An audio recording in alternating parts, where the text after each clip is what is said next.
What's going on, everybody? I'm Clint. This is the Total Takedown, and yes, that's a seahorse. I'm beach bumming it here for you guys today to bring you the Thursday shows where we do our props and our totals. If you haven't seen this show before, I apologize for the bad setup, the terrible angle, and the low quality, but your boy's on vacation, so I'm still going to bring you the content, even if it's not picture perfect for you. I will be back to my normal setup here for you next week. Do me a favor, get subscribed. Please hit that like button if you haven't yet. What we do on this show is we go over my favorite totals on the board. This is for UFC Nashville. We're going to look at overs and unders and see if we can find a couple of spots that maybe we like better than a side or a money line to make some cash on Saturday. Hit that like button for me and let's get into it. Mitch Ramirez taking on Mike Davis is the first total that I really want to talk to you about here. You know, actually, I'm going to rewind for a second. Fatima Klein and Melissa Martinez is the first total I want to talk to you about. I find this one interesting. There's a massive move on this one. The under was chalked to begin with. There's been a massive move to the over 2.5. Now it sits 2.5, minus 135 to the over, about plus 105 to the under. Personally, guys, I think Fatima Klein has every chance to finish this fight. I think she's an absolute stud. We're going to be talking about her for a long time. And they've got her inside the distance line set at minus 115. I think that the inside the distance for Fatima Klein is the way to go on this one. Now, I know this is a total show. We're not supposed to be picking a side, but the reason I mention that is that the total is right about where you would need it to be for her inside the distance prop. So let's say, just for example, she sprains her knee or has a blowout. Obviously, we hope that doesn't happen, but if something crazy does happen, the fight doesn't go the distance is almost the same price as her just finishing the fight. It's minus 130 for the fight not to go the distance, minus 115 for Fatima Klein to be the one doing the finishing. That's the type of thing where it's 15 cents. Maybe you just play fight doesn't go the distance rather than siding with Fatima Klein just in case. I do expect Fatima Klein to show out in this fight, though. But I would also suggest buying those extra 2 minutes and 30 seconds at the end of the fight rather than playing the under 2.5 at plus 105. Again, minus 130 for fight doesn't go the distance. That seems reasonable to me. Mitch Ramirez and Mike Davis, back to where we were getting started here. The total is 2.5. The over is plus 140. The under 2.5 is minus 180. And I think violence in this fight makes a whole lot of sense, right? Mitch Ramirez is a guy who we're not entirely certain is UFC caliber. He's absolutely massive for 155 pounds. So he's going to be freaking huge in there. Mike Davis, we just saw what happened to him last time where he fell off a cliff cardio-wise in just the first couple of minutes of the fight. Now, there have been a couple of different things. They're talking about like the paint fumes and all that kind of stuff. We broke that all down on the Monday show.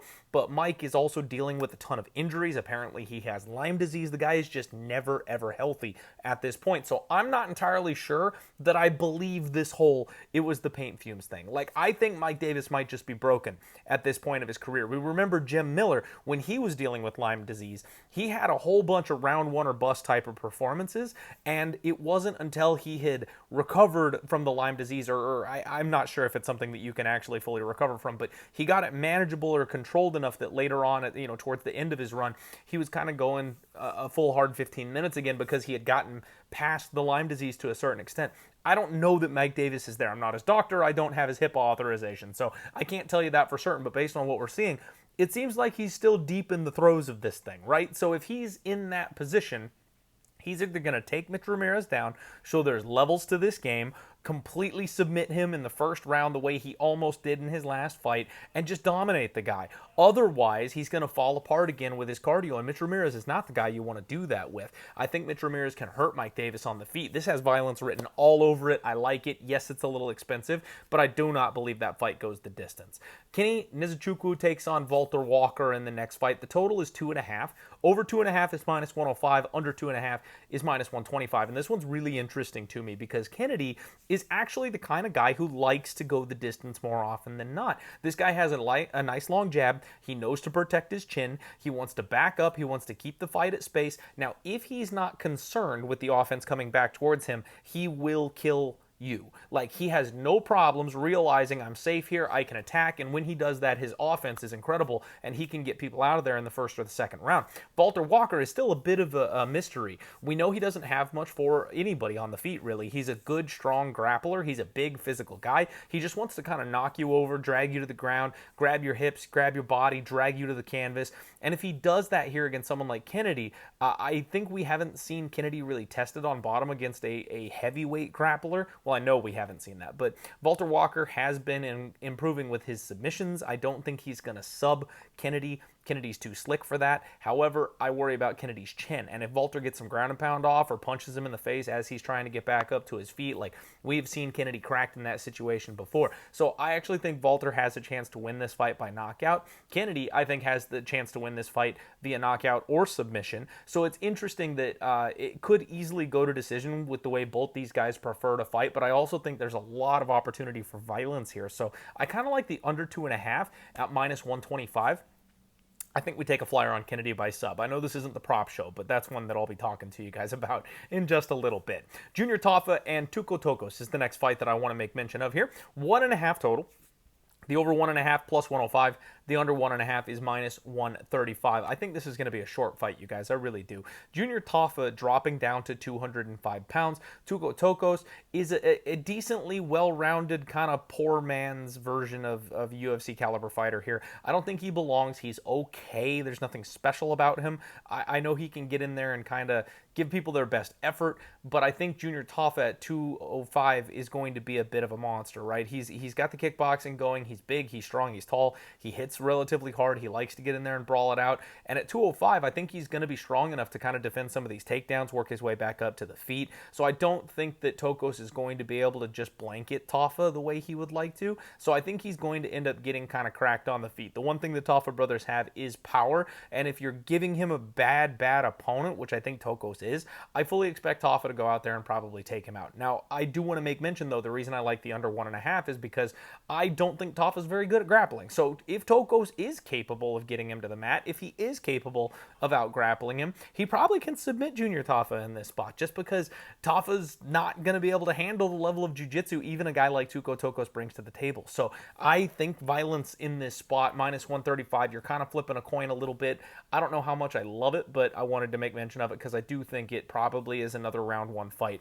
The next fight is kind of the same story. Vitor Petrino and Austin Lane. 1.5 total. Over is +135. Under 1.5 is -175. And this is going to be a round one fight, you guys. Honestly, this is one where I think Vitor Petrino, round one, round two KO, if you want to go those prop routes rather than going with the total route. Vitor round, I know it's not the prop show, so I'm kind of messing you up here, but Petrino round one is +140. Vitor Petrino KO round two is +300, and I think that's the way to go because Austin Lane is a round one or bust fighter himself. He's been using his grappling to some extent in his last couple of fights. However, that's not going to work against Vitor Petrino, especially early. So if Austin Lane is going to win this fight, he's going to have to damage Vitor and he's going to have to hurt him early. And if he doesn't do that, we've seen what happens when Vitor Petrino gets these low-level opponents, these guys who stand in front of them and just kind of take and absorb shots, and that's exactly what Austin Lane does. This guy's going to have to close the distance on Vitor. He's going to have to try to body lock him. He's not going to be able to run from him for 15 minutes, and so eventually he's going to have to trade. When he does, Vitor is just going to hit him like an absolute tank. Austin Lane can't take the punishment, guys. If you've seen the photos of Vitor Petrino up at heavyweight, the dude is absolutely massive. He still somehow has abs. It's insane. He's going to hit like a megaton truck. So I fully expect Austin Lane to get out of there, and I expect him to get out of there relatively quickly, under 1.5. Nate the Train, Morgan Charriere is the next one I want to chat about here. 2.5 total. Over is -165. The under 2.5 +130. And this one is interesting because I could absolutely see where the under makes a lot of sense because Morgan Charriere would be able to catch Nate coming in. He'll have the perceived power advantage. Nate the Train could possibly get Morgan Charriere in a grappling situation and tap him out. We've seen him cardio death people and then finish them later in fights before. However, the way I see this fight kind of going is a classic Morgan Charriere fight where he's a little slow, He's a little pot shotty. He kind of picks his moments. Nate the Train going to be coming forward. Nate going to be, pressuring. Maybe Morgan Charriere mixes in some grappling. We've seen that work against Nate the Train before as well. So Morgan Charriere goes to a lot of split decisions. He fights very, very close with people, and he really is only knocking out bums. So even if Nate Landwehr is not 100% of himself, even if he is a little bit older, even if he is a little bit damaged, it doesn't necessarily mean that Morgan's just going to be able to KO him flat in the first couple of punches. And if the fight gets extended, I kind of feel like Morgan's probably going to emphasize winning the fight over doing anything like getting a highlight reel or spectacular knockout or anything like that. So I think this fight goes over, and over 2.5 at -165, not having to pick a side seems like it makes a little bit of sense. Calvin Kattar and Steve Garcia. Now this one I want to chat about because it's a little weird and it's really interesting. 1.5 total.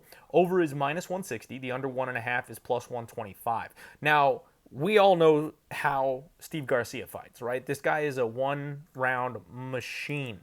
Round 1, round 2 KOs, left and right. That's all he does. 5-fight win streak, all early finishes. Calvin Kattar, on the other hand, is one of the most durable guys the UFC has ever seen.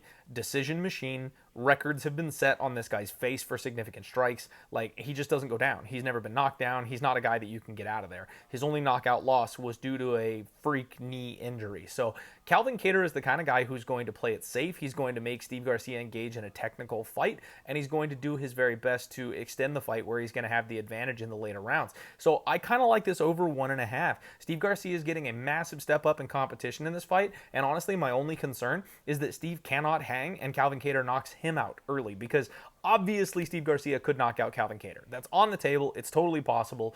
He's done it to his last couple of opponents. It makes perfect sense. However, what happens if Calvin Kattar's in the driver's seat? Does that mean he's going to jab, stick, and move and drag this fight deep, or will he be able to put his own foot on the gas pedal and Steve Garcia is going to be on the back end? We've seen him hurt. We've seen him knocked out before. We've seen him dropped a bunch of times. Calvin Kattar might be able to get the TKO here. Now, I think just the way Calvin Kattar fights, he will drag the fight a little bit later. Round 2, round 3 TKO type of situation. So I kind of like the over 1.5 at -160. It's dangerous because even Calvin Kattar could win this fight in the first round. So just tread lightly on that one. Be cautious. I want to talk about the co-main and the main event for you guys on this card. Stephen Thompson and Gabriel Bonfim, 2.5 total. The over 2.5, -105. The under 2.5 is -125. So they're kind of saying, we think a little bit of violence, but we'll let you guys figure it out. I think violence makes sense. Gabriel Bonfim is not a guy who I expect to be able to go 15 hard minutes with Stephen Wonderboy Thompson and come out the other side with a victory. Now, maybe he wrestles, right? Maybe he goes Gilbert Burns style and just takes the guy down and sits on his chest and doesn't do anything beyond that with him, and then that gets him a 15-minute decision win. I'm not sure he's capable of doing that necessarily either. The guy is so quick with his subs. He's so good. If he gets the fight to the mat, I think he'll find a finish, so I kind of like the under for that reason. And then on the feet, again, I don't think Bonfim can stand with Wonderboy Thompson. And on top of that, Wonderboy's been coming out talking about making statements and making sure to remind everybody, and he wants to not have it go the distance. And so I really think we're going to get an urgent Stephen Wonderboy Thompson in this fight. He could be getting towards the end of his career. This could be a sneaky retirement fight, especially if he loses it in embarrassing fashion or something like that. So I think he doesn't want to leave this fight in the hands of the judges. I think he doesn't want to get taken down, and I do think we'll see some kind of an urgency from him, kind of like when he fought Kevin Holland. I know that was a 5-round fight, but this is the kind of opponent that if Steven thinks he can beat, he's probably going to step on the gas a little more than normal. Given that, and given the fact that Bonfim we've seen already quit inside the cage, I think violence makes more sense than normal in a Stephen Wonderboy Thompson fight. Let's go under 2.5. Main event time, Derek Lewis and Taliesin Teixeira. The total set at 1.5 here. The under is -240. The over 1.5 is +180. And I got to tell you guys, this one seems like your classic turn it on its head Derek Lewis type of spot here. Derek Lewis is well-known, extremely well-known for dragging fights deep. He's got that nuclear deterrent style power where you cannot slip on this guy. Like, you absolutely cannot make a mistake or Derek Lewis will make you pay for it. He's taking on an undefeated 8-0 kid. That's a massive, massive difference in experience. Yes, Derek Lewis is older. Yes, he absolutely still carries his power. But the biggest thing is that his opponent is extremely young and has just kind of ran through people up until this point. So can Taliesin Teixeira take this fight at distance? Can he play it at space? Can he take take a lower extended approach to a fight like this? Absolutely. I believe he can, and honestly, he probably should. And when you get these fighters that get these big steps up in competitions, one of two things happen, okay? Well, I guess one of three things. Number one is they don't change a damn thing, and they run face first into a big finish a la Bonfim, right? Like we see those guys get fraud checked that way because they think, I'll just keep doing what I've always done, and it doesn't work because you're taking on a much, much more caliber opponent. Option number two is that they are a Conor McGregor, and they absolutely are capable of running through people, and they're correct, and they don't change a thing, and they just keep on finishing people in round one until finally age catches up with them.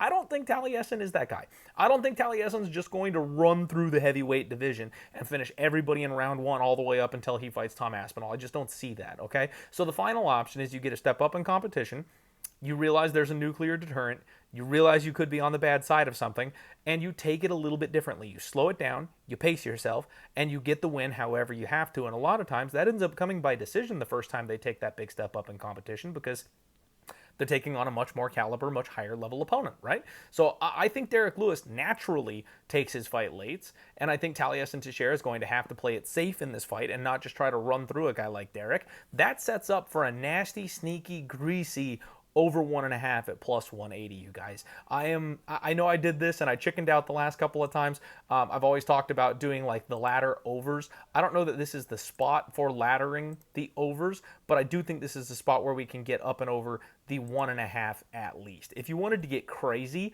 the 2.5 is plus 330 to get up and over that. Now, I don't think we're going to get into like the championship rounds. I will just go ahead and cite the numbers for you though, so you're aware.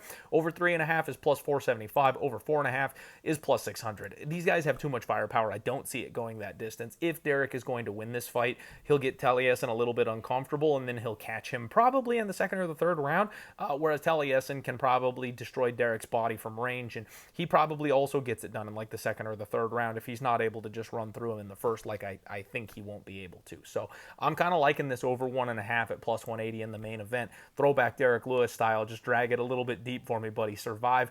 Don't kill the kid, and let's see what happens. That's the Total Takedown, everybody. Thank you for watching. Hit the like button. We'll be back with hot props in just a minute.